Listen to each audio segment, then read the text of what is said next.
The last letter of the soldier who refused to fire. My dearest Elena, if you are reading this, then I am already gone. Not in the way soldiers typically fall, not with honor trumpeted across parade grounds, not with medals pinned to my chest by generals who never smelled gunpowder except in ceremonial salutes. I am gone because I chose humanity over warders, love over duty, conscience over the machinery of war that grinds men into statistics. I write to you now from a cell that measures 8 feet by 6, its walls the color of dried blood and despair. Through the single barred window, I can see the courtyard where, at dawn tomorrow, I will stand against a wall worn smooth by the backs of men like me, men who said no when the world demanded yes. The evening light filtered through the narrow window, casting prison bar shadows across the paper as Private Jakob Mendel continued writing. His hand trembled, not from fear, but from the weight of everything he needed to say before the sun rose again. Outside, he could hear the mechanical preparations, boots on cobblestones, the metallic slide of rifles being cleaned, the low murmur of men who would soon be ordered to end his life. Do you remember the day I left? You stood on the platform in your blue dress, the one with white flowers that you wore on our wedding day. You didn't cry then. You were so strong, Elena. You kissed me and whispered, "Come back to me." I promised I would. I'm sorry I cannot keep that promise, at least not in the way we both hoped. But I want you to understand why. I need you to know that this isn't surrender or cowardice. This is the only victory I could claim in a war that has no victors, only varying degrees of loss. Jakob paused, pressing his palm against his eyes. The memories came flooding back with such clarity that he could almost smell the acrid smoke, feel the mud caking his boots, hear the screams that never quite left his dreams. It happened 3 days ago, though it feels like a lifetime compressed into hours. We had been marching for weeks through countryside that war had transformed into something unrecognizable. Villages that once held families now held only ghosts and rubble. Fields that should have been golden with wheat were black with ash. Our orders were simple, or so Captain Volker insisted. Simple orders for simple soldiers, he said, with that cold smile of his. We were to secure a village suspected of harboring enemy combatants. Standard procedure, he called it. Search every house, question every resident, eliminate any threats. We arrived at dawn. The village was called Ravensbrück. I learned the name later from a signpost that somehow survived intact while everything around it burned. It was small, maybe 40 houses arranged around a central square with a stone well that must have stood there for centuries. Smoke rose from a few chimneys. Children's toys lay scattered in doorways. Laundry hung on lines between houses, frozen stiff in the morning cold. Captain Volker assembled us in formation. His voice rang out sharp and clear in the frozen air as he explained that intelligence suggested this village was a supply point for enemy forces. Weapons were supposedly hidden in homes. Residents were feeding and sheltering enemy soldiers. Therefore, he declared, everyone in the village was complicit. Everyone was the enemy. Jacob's hand cramped, and he flexed his fingers before continuing. The cell was growing darker. Soon a guard would bring his final meal, though he had no appetite. Only this letter mattered now. Only ensuring Elena understood. "Sergeant Mendel," the captain called my name. I stepped forward, as I had done hundreds of times before. "Take your squad. Search the houses on the eastern side. Anyone who resists, shoot them. Anyone who runs, shoot them. Anyone you suspect of lying, shoot them. Understood?" "Yes, sir," I heard myself say. The words came automatically, trained into me through months of conditioning. "Yes, sir. No, sir. Whatever you command, sir." We had become machines, Elena. Machines that wore the faces of men but had forgotten how to think like them. My squad, 8 men I had trained with, eaten with, fought beside, moved toward the designated houses. We kicked in the first door. An old woman sat by a fire, knitting. She looked up at us with eyes that held no surprise, only resignation. She had seen soldiers before. She knew what we represented. "Where are the weapons?" I demanded in her language, words I had learned from a handbook that reduced human communication to threats and interrogations. "There are no weapons here," she said softly. "Only an old woman waiting to die." We tore her house apart, overturned furniture, ripped up floorboards, threw her few possessions into heaps. We found nothing. No guns, no ammunition, no evidence of any enemy presence. Just the meager belongings of someone who had lived through too many wars already. In the second house, we found a family, a father, mother, and 3 children. The youngest couldn't have been more than 4 years old, the same age as your nephew, Thomas. Remember him?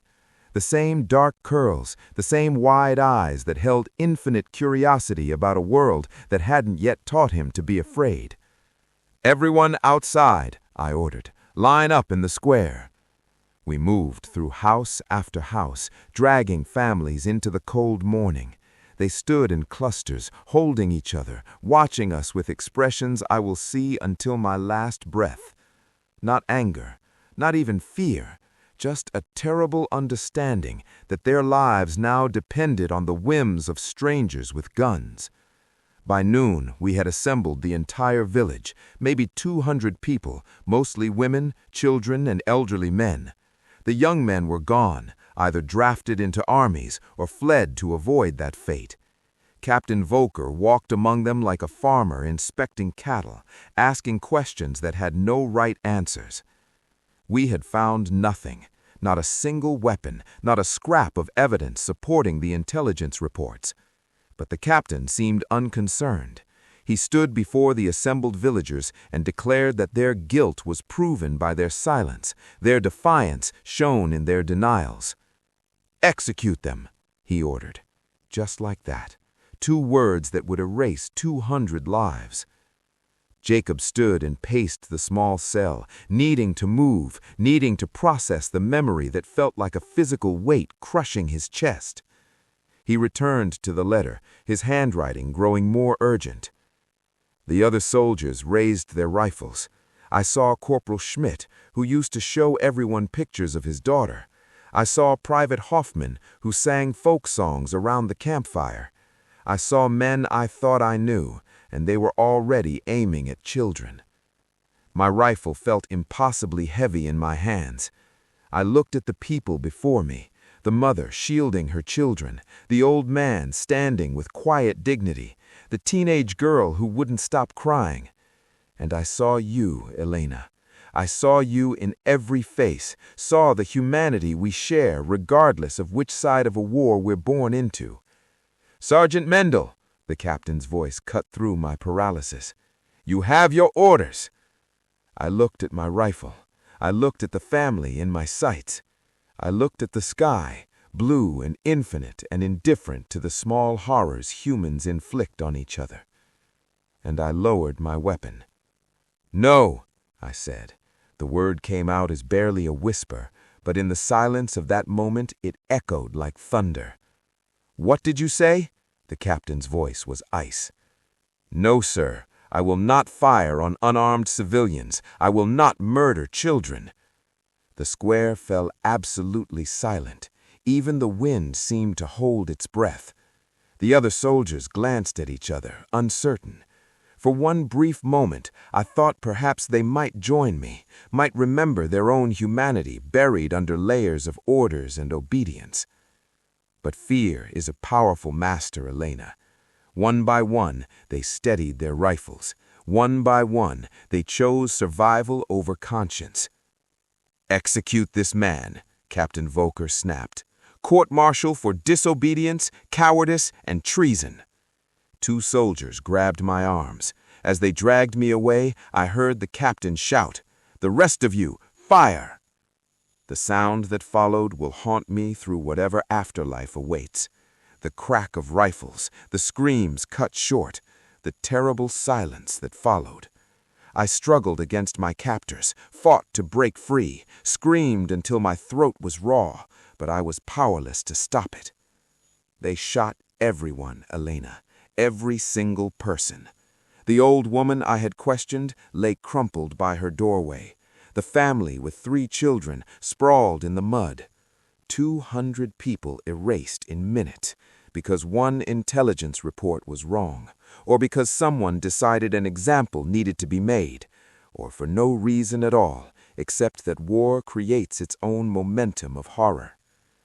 Jacob sat down heavily, tears streaming down his face now. He let them fall onto the paper, not bothering to wipe them away. Let her see his grief, his rage, his desperate need for her to understand. The court-martial lasted 30 minutes. I was not allowed a defense.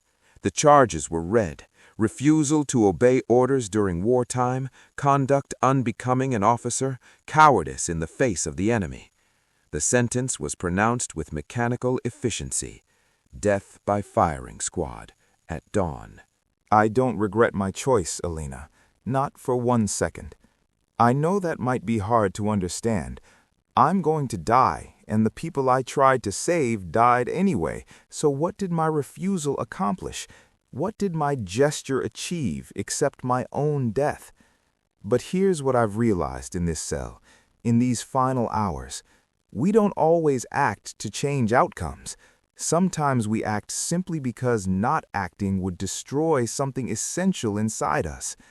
I refuse to fire because firing would have killed not just those people, but my own soul. It would have turned me into something monstrous, something I could never have lived with afterward. Every day of this war, I've watched men make small compromises. Just following orders, they say, just doing my duty, just trying to survive. And each compromise chips away another piece of their humanity until nothing remains but a uniform and a gun. I drew my line in the sand at Ravensbrück. I said, this far and no further. Not one more innocent death by my hand, not one more child's blood on my conscience. And yes, I will die for that decision, but I will die as Jakob Mendel, as the man you married, as someone who remembered that our humanity is not negotiable, even when powerful men with medals demand we surrender it. The light was nearly gone now. Jakob could barely see the paper, but he kept writing, driven by the need to finish, to leave this final piece of himself for the woman he loved. I think about the men who will shoot me tomorrow.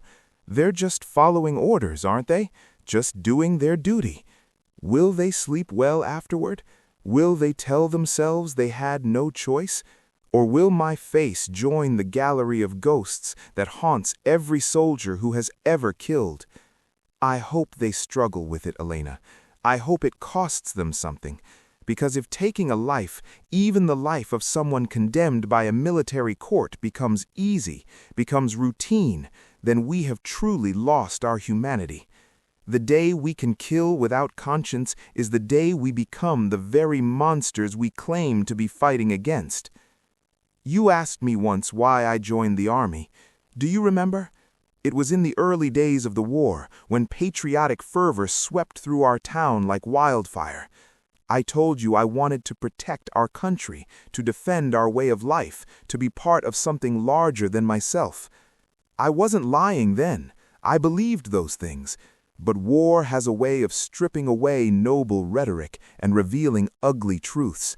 I learned that defending our way of life often means destroying someone else's, that defending our country requires viewing other countries as inherently threatening, that being part of something larger often means surrendering your individual conscience to collective violence.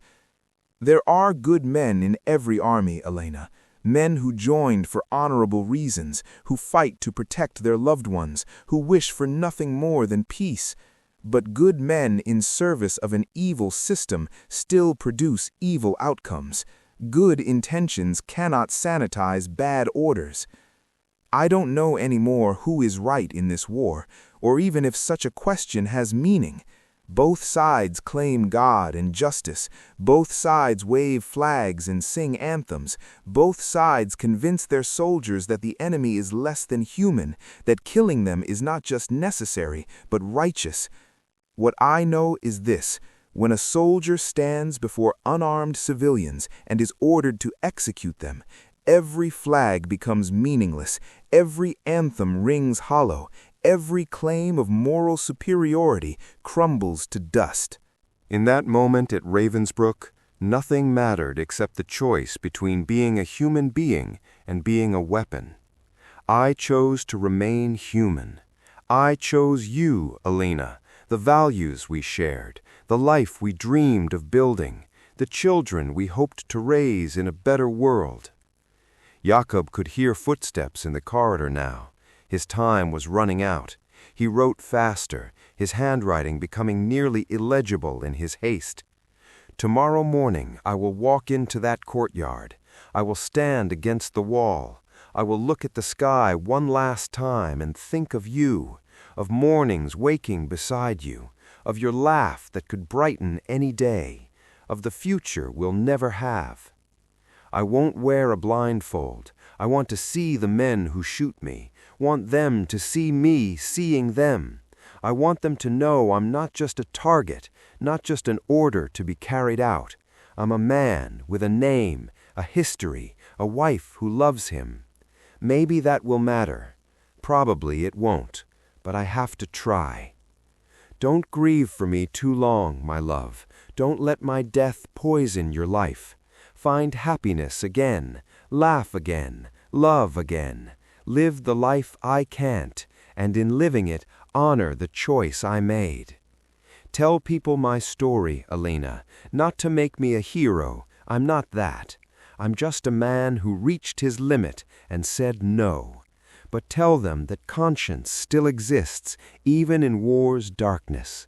Tell them that orders are not sacred, that obedience has limits, that we each carry responsibility for our actions, regardless of who commands us. Tell them that at Ravensbrück, one soldier refused to fire. It didn't save anyone, it didn't stop the killing, but it proved that even in humanity's darkest hours, when machines of war grind forward with terrible momentum, one person can still say no. One person can still choose to remain human. And sometimes that choice is the only victory possible in a world gone mad with violence. Sometimes that choice is enough. The letter ended there, ink smudged with tears and sealed with wax pressed by trembling fingers. It was smuggled out that night by a sympathetic guard who had also begun questioning the orders he followed. The letter reached Elena 3 weeks later, long after Jakob Mendel had faced the firing squad, with his head held high and his eyes open. She would keep it for the rest of her life, read it to their grandchildren who never knew him, share it with historians who documented war's costs. The letter would outlive generals and politicians, outlast the war itself, become a testament that echoed across decades. In the end, Jakob Mendel was right about one thing: individual moral choice matters. His refusal didn't stop the massacre at Ravensbrück. It didn't end the war or change military policy. But it proved that even in humanity's darkest hours, when machines of war grind forward with terrible momentum, one person can still say no. One person can still choose to remain human. And sometimes that choice is the only victory possible in a world gone mad with violence. Sometimes that choice is enough.